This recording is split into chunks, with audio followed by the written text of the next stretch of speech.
Good day po sa lahat, si Fiscal EJ po ito. Question: Pwede bang makialam ang Supreme Court sa impeachment trial ni VP Sara? The answer is yes.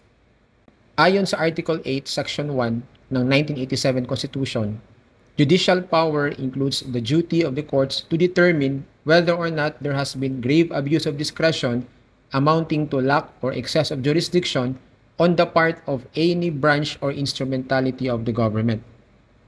Ibig sabihin, ang Senate bilang isang branch ng ating gobyerno, kahit na ang impeachment ay traditionally seen as a political process o political question, hindi ito ligtas sa pagsusuri ng Korte Suprema, lalo na kung may aligasyon ng matinding pag-abuso sa kapangyarihan. Sa madaling salita, kapag may malinaw na paglabag sa proseso o direktang utos ng konstitusyon, hindi na yan simpleng political question. Yan ay usaping legal na pwedeng i-review ng judiciary. Now, sa landmark case ng Francisco versus House of Representatives, sinabi ng Korte Suprema na hindi lahat ng usapin sa impeachment ay political question. Kung ang issue ay tungkol sa constitutional procedure, hindi sa merits ng kaso, pwede itong i-review ng Supreme Court. Halimbawa, kung may dalawang impeachment complaint na isinampa laban sa isang opisyal sa loob ng iisang taon, malinaw na labag ito sa tinatawag na one-year bar rule ng konstitusyon. At sa ilalim ng ruling sa Francisco case, pwedeng ideklarang unconstitutional ng Korte Suprema ang ganitong hakbang. Dahil kapag binaliwala ang malinaw na limitasyon ng konstitusyon, pasok na ito sa grave abuse of discretion at tungkulin ng korte na umakto. At ngayon, may panibagong halimbawa ng posibleng grave abuse of discretion. Sa darating na June 11, kung ipapasa ng Senado ang panukala ni Senator Bato na i-dismiss outright ang impeachment complaint laban kay VP Sara, kahit na ito'y opisyal nang naipasa ng House at na-transmit na sa Senado, labag po ito sa express mandate ng ating 1987 Constitution na nag-uutos na litisin agad ang kaso. To repeat, mandatory po ito. Wala pong discretion ang Senate to proceed with the trial or not. Hindi pwedeng baliwalain ng Senado ang articles of impeachment. The Constitution is clear that once the Senate receives the articles of impeachment, trial shall forthwith proceed. Uulitin ko po sa inyo. Trial shall forthwith proceed. These are four very important words na kung tutuusin, madali naman talagang intindihin. Number 1, trial. Hindi ito memo, hindi meeting. Ang utos ay malinaw, magsagawa ng paglilitis. Ibig sabihin, the Senate must convene, hear arguments from the prosecution and the defense, present evidence, and after due deliberation, vote to either convict or acquit the impeached official. Number 2, shall. Hindi po ito may o optional. Sa legal parlance, the word shall means must.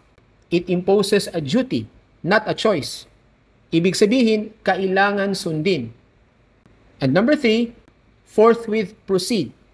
Dapat agad na isagawa ng walang delay, walang palusot at walang rescheduling. So, kung pipilitin ng Senado na tapusin agad ang kaso ng walang trial, ito po ay lantaran at tahasang paglabag sa saligang batas. A clear case of grave abuse of discretion. And under Article 8 of the Constitution, that's exactly when the Supreme Court can step in to declare the unconstitutionality of the Senate resolution, hindi dahil pakikialaman nito ang merits ng impeachment, kundi dahil nilabag ang malinaw na constitutional duty ng Senado. Hindi po ito simpleng political question. Justiciable question po ito. Isang bagay na nasa ilalim ng kapangyarihan ng Korte Suprema na i-review at ideklarang unconstitutional kung kinakailangan. Ngayon ang tanong, pwede bang baliktarin ng Korte Suprema ang conviction o acquittal sa isang impeachment trial?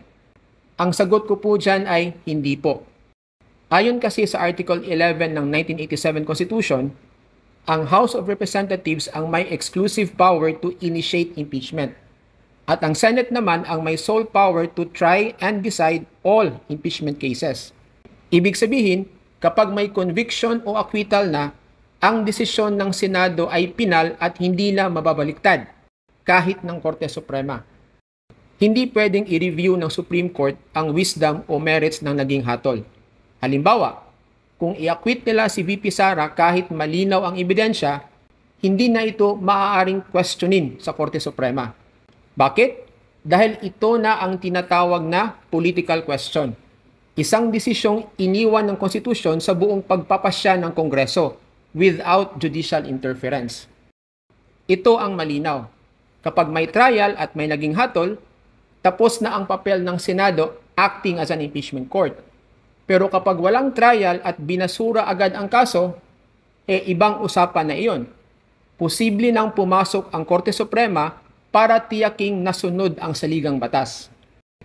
So, to summarize, yes, the Supreme Court can step in kung may grave abuse of discretion, lalo na kung may paglabag sa mismong proseso na itinakda ng konstitusyon. But no, it cannot reverse an impeachment or conviction dahil ang power na yan ay exclusively given to Congress. Sa madaling salita, pwede ang judicial review kapag may nilabag na proseso na malinaw na itinakda ng konstitusyon. Pero hindi pwedeng pakialaman ng Korte Suprema ang desisyon ng Senado kung i-convict o i-acquit pa nila si VP Sara. Sa usapin po ng impeachment, may limitasyon ang kapangyarihan ng Senado. At higit sa lahat, mali po ang argumento na bawal manghimasok ang Korte Suprema dahil political process o political question lang daw ito. Hindi po ganoon kasimple. Kapag mismong proseso ang nilabag, kapag malinaw ang grave abuse of discretion, may karapatan at tungkulin ang Korte Suprema na kumilos. Dahil sa isang tunay na demokrasya, hindi lang checks and balances ang mahalaga, kundi ang paggalang sa mismong konstitusyon.